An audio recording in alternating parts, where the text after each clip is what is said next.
ഒരു പ്രധാനപ്പെട്ട ഒരു വാർത്തയിലേക്ക്. ചേർത്തലയിലെ നവജാത ശിശുവിനെ കൊന്നത് അമ്മയുടെ ആൺസുഹൃത്ത് രതീഷ്. സ്വന്തം വീട്ടിലെത്തിച്ച് കൊലപ്പെടുത്തിയെന്നാണ് കണ്ടെത്തൽ. വിശദാംശങ്ങളുമായി ആന്റണി ചേരുന്നു.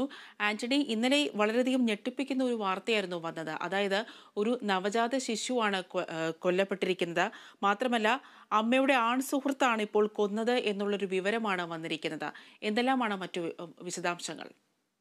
തീർച്ചയായും ഇന്നലെയാണ് ഈ കുഞ്ഞിനെ കൊലപ്പെടുത്തിയ വിവരം പുറത്തേക്ക് അറിയുന്നത്. നമുക്കറിയാം, ആശാപ്രവർത്തകരടക്കം ഈ ആശ അവരുടെ നിരീക്ഷണത്തിലാണ് ഉണ്ടായിരുന്നത്. പിന്നീട് ഈ കുട്ടിയെ പ്രസവിച്ച ശേഷം കാണാതായതിനെ തുടർന്നാണ് അന്വേഷിക്കുന്നത്. അങ്ങനെ ആ അന്വേഷണത്തിലാണ് ഇത്തരത്തിലുള്ള ഈ ഞെട്ടിക്കുന്ന വിവരം പുറത്തേക്ക് വരുന്നത് എന്നുള്ളതാണ്. ഈ അമ്മ ആശ, അതായത് ചേർത്തല പള്ളിപ്പുറം സ്വദേശിയായ ആശ, അതുപോലെ തന്നെ ആശയുടെ സുഹൃത്തായ രതീഷ് എന്നിവരാണ് ഈ കേസിലെ പ്രതികൾ. നിലവിൽ ആശയെ ഒന്നാം പ്രതിയാക്കിയാണ് കേസ് രജിസ്റ്റർ ചെയ്തിരുന്നത്. ഏതായാലും ഇപ്പോൾ ഈ കൊലപാതകവുമായി ബന്ധപ്പെട്ടുള്ള കൂടുതൽ വിവരങ്ങൾ പുറത്തേക്ക് വരികയാണ്. അത് പ്രധാനമായും ഈ കുഞ്ഞിനെ കൊന്നത് ഈ രതീഷാണ് എന്നുള്ള കാര്യമാണ് ഇപ്പോൾ വ്യക്തമാകുന്ന ഒരു കാര്യം. ഈ 31-നാണ് ഇവർ ആശുപത്രി വിടുന്നത്. ചേർത്തലയിലെ സ്വകാര്യ ആശുപത്രിയിൽ വെച്ചാണ് ആശ ഈ കുഞ്ഞിന് ജന്മം നൽകുന്നത്.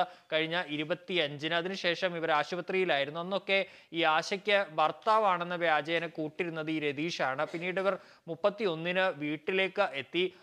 അവിടെ നിന്ന് ഈ കുഞ്ഞിനെ ബിഗ് ഷോപ്പറിലാക്കി ആശ ഈ രതീഷിന് കൊടുത്തു വിടുകയാണ് ചെയ്തത്. അപ്പോൾ രതീഷ് പറഞ്ഞ ഒരു കാര്യം, ഈ കുഞ്ഞിനെ അനാഥാലയത്തിൽ കൊടുക്കാമെന്നുള്ള കാര്യമാണ് പറഞ്ഞതെന്നാണ് ആശ നൽകുന്ന മൊഴി. ഏതായാലും ഈ കുഞ്ഞിനെ രതീഷ് സ്വന്തം വീട്ടിലേക്ക് കൊണ്ടുപോയി അവിടെ വെച്ച് ശ്വാസം മുട്ടിച്ച് കൊലപ്പെടുത്തുകയാണ് ചെയ്തത്. പിന്നീട് വീടിന് സമീപത്ത് കുഴിച്ചു മൂടുകയും ചെയ്തു. അതിനുശേഷം ഇത് വിവരം പുറത്തേക്ക് അറിയുമെന്ന് മനസ്സിലായതോടുകൂടി കുഞ്ഞിനെ ഈ വീട്ടിലെ ശൗചാലയത്തിൽ വെച്ച് കത്തിക്കാനുള്ള ശ്രമവും നടന്നു. പിന്നീട് അത് പരാജയപ്പെടുകയാണ് ചെയ്തത്. ഇന്നലെ ഏതായാലും കുഞ്ഞിന്റെ മൃതദേഹം പോലീസ് പരിശോധനയിൽ കണ്ടെത്തിയിട്ടുണ്ട്. കുഞ്ഞിന്റെ പോസ്റ്റ്മോർട്ടം നടപടികളും ഇന്ന് നടക്കുന്നുണ്ട്. ഏതായാലും ഈ കൊലപാതകം നടത്തിയത് രതീഷ് ആണെന്നുള്ള കാര്യമാണ് ഇപ്പോൾ പോലീസ് പറയുന്നത്.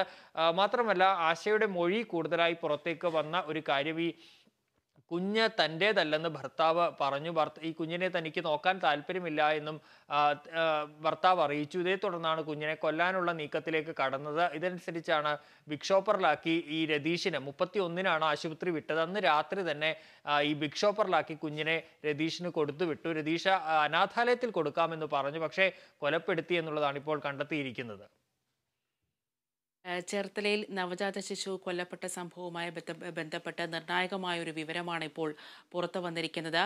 കുട്ടിയുടെ അമ്മയുടെ ആൺസുഹൃത്ത് രതീഷാണ് കുഞ്ഞിനെ ശ്വാസം മുട്ടിച്ച് കൊന്നത് എന്നുള്ള വിവരമാണ് ഇപ്പോൾ ആന്റണി റിപ്പോർട്ട് ചെയ്തിരിക്കുന്നത്.